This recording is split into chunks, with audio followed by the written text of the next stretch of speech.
I got so much fucking design on right now. Every time, bring it back, make it come. I got 3 whole thoughts, I'm a block, bitches on my line, and respect for due process. Hindi po drama, aksyon o comedy ang hanap ng taong bayan. They are asking for truth, accountability, and stability.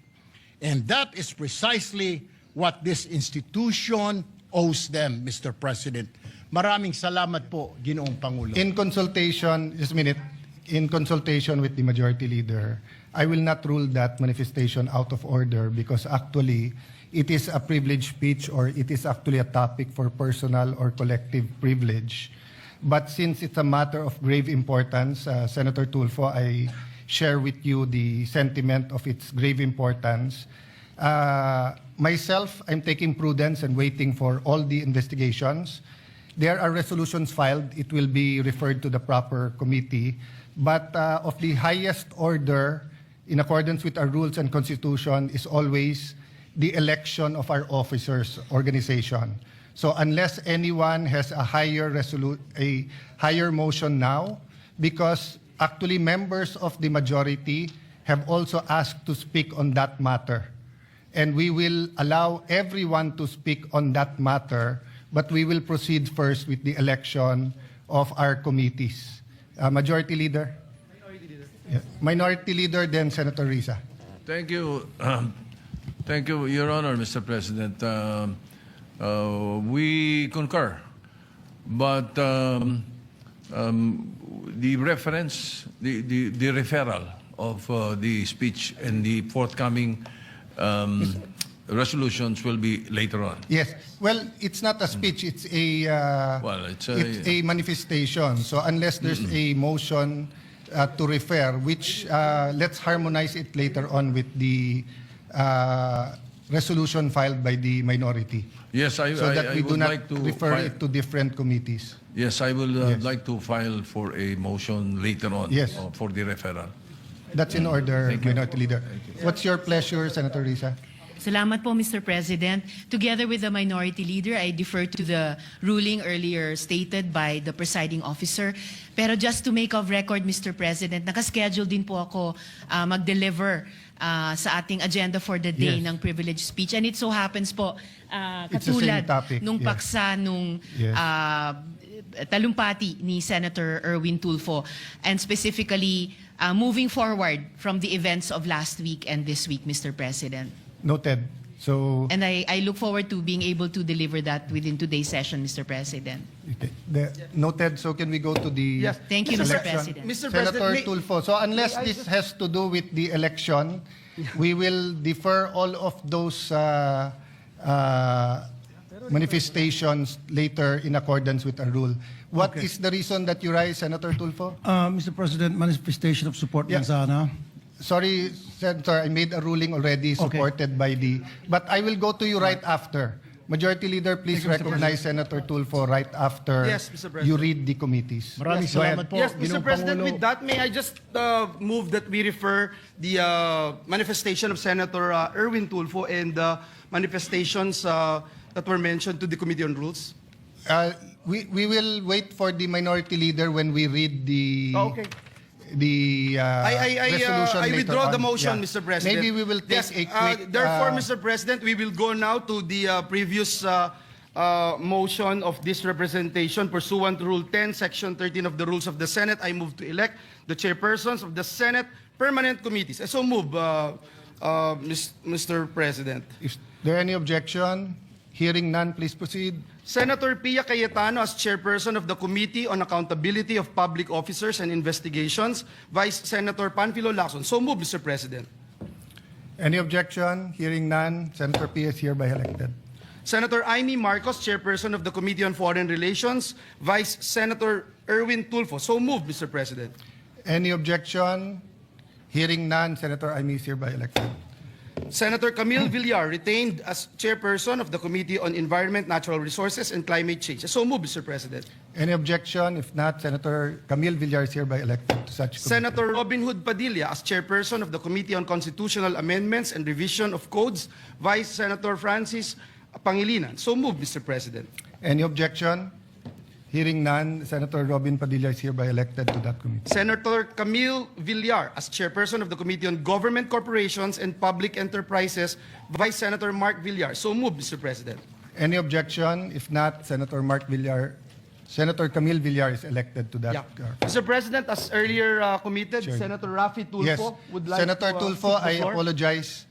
Thank you very much for the adhering to the ruling of the chair. We will now recognize you. Afterwards, Senator Risa is raising her hand.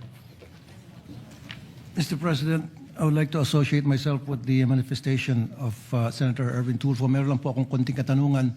Meron ho bang standard operating procedure manual ang ating USAA?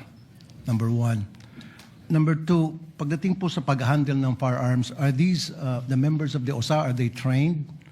And then number three, ano-ano ho bang qualifications dito mga members ng USAA natin? Who are they? What are their qualifications to be chosen as members of the USAA? Yun lang po, Mr. President. Yes. So, note your questions are noted, and depends on what committee we refer it to. We will consult with the minority. We'll take a recess, a short suspension when we read the committee report, because unless we agree to convert into a committee of a whole, so that the certain people can testify here, the other option is to give it to a standing committee. So let's decide that in a while. And then lastly, Mr. President, meron bang training ang members ng USAA kung paano mag-handle ng isang problema, isang situation, and do they understand the meaning of rules of engagement? Yun lang po, Mr. President. Yes. Thank you. Thank you for those questions, Senator Tulfo. Senator Risa, do you want to take the floor?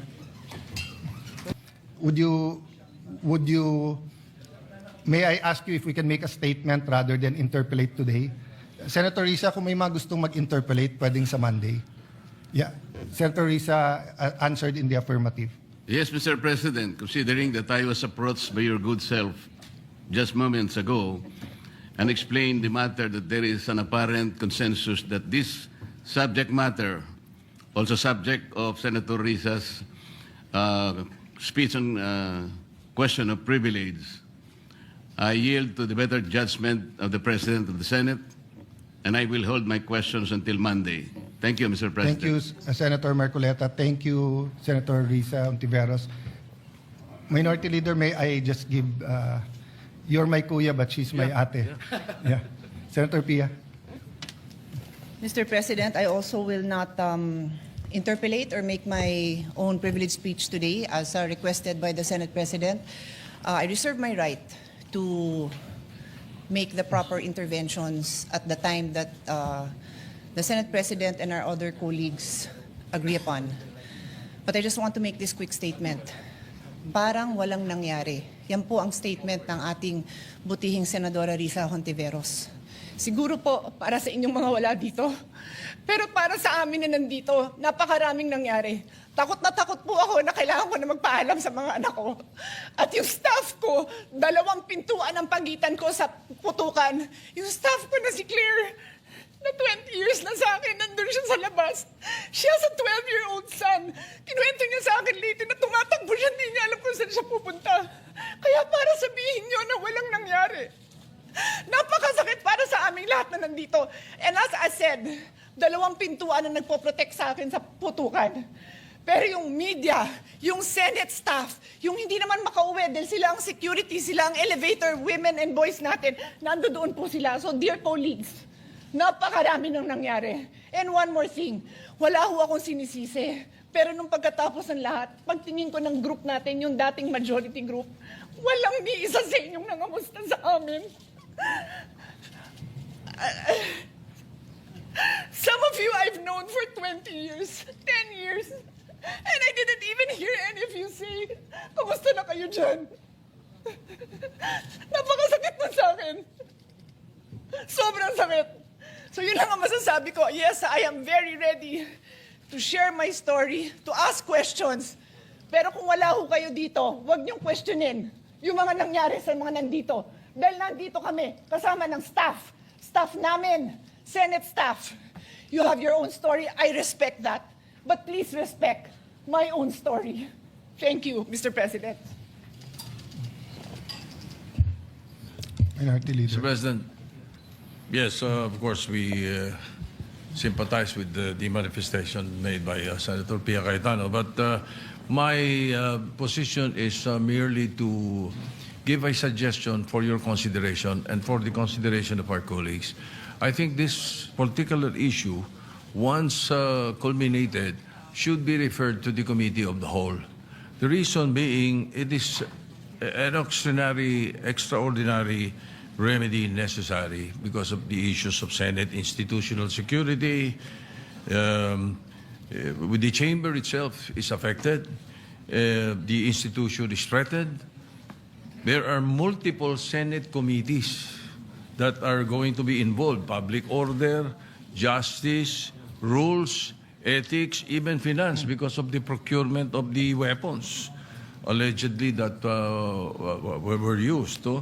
So the Senate has a direct institutional stake, every senator. So this is not just majority or minority. So therefore, may I give a suggestion that you consider the possibility of all these manifestations be referred to the Committee of the Whole.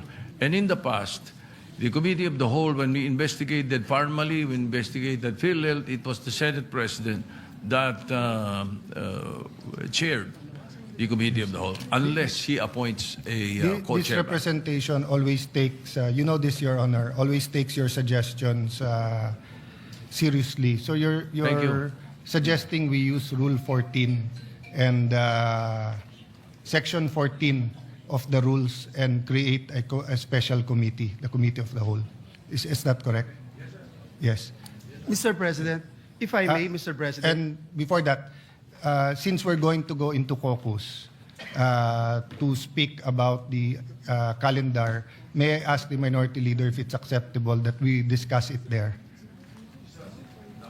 Later in the caucus, just so that we don't have to discuss everything on the floor and we get the other business that we have to do today done with. No?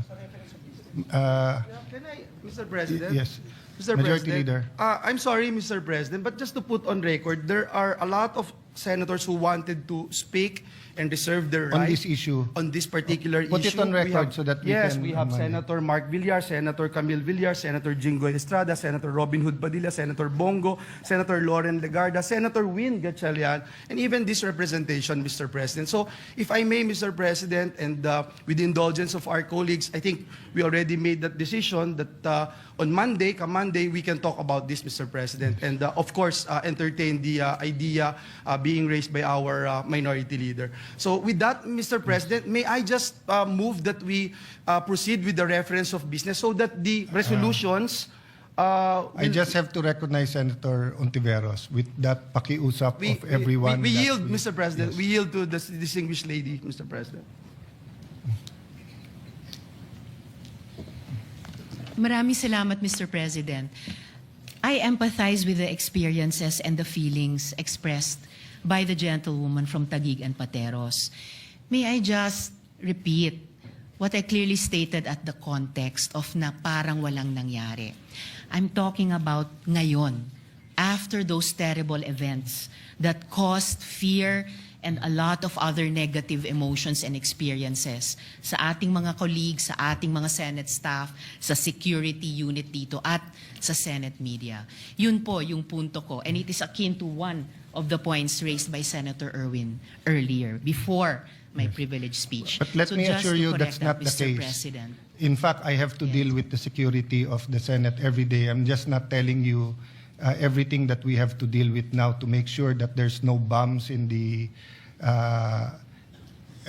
in the area, just like every day except this time, and also making sure that there's no miscommunication between the executive, legislative, judiciary, and the international community. That's precisely why we are waiting for the complete investigation, because there are matters that when are discussed in public will cause more alarm and confusion rather than clarity. But that doesn't mean na parang walang nangyari lang. I think that's the point where there will be strong answers, Senator Risa. But of course, you have your point of view, and we respect that. Thank you, Mr. President. And lastly, just for the record, as I said earlier, I deeply respect the emotions of our distinguished colleague. It's evident that the violence that breached our halls has profoundly affected all of us. And I don't doubt, Mr. President, the leadership's personal distress over what transpired. However, when I stated that it feels now as though walang nangyari, I was not speaking about our personal feelings.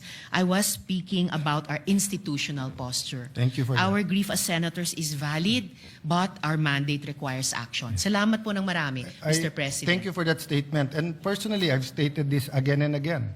And I don't doubt the sincerity of President Marcos when he called to check if we are safe and to assure us that it wasn't an attack from the executive department.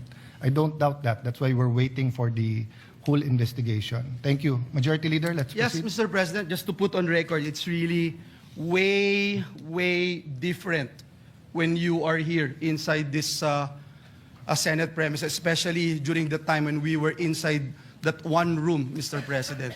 I would still recall the gunshots, the smelling of gunpowder, Mr. President, and everything that we had experienced. So it's really different, Mr. President. Just want to put that on record. With that, Mr. President, may I move now to that we proceed with the reference of business. Yes. Please proceed. Message of the President of the Philippines. At ayun na nga, kung nagustuhan mga showbiz news, please like, share, and subscribe.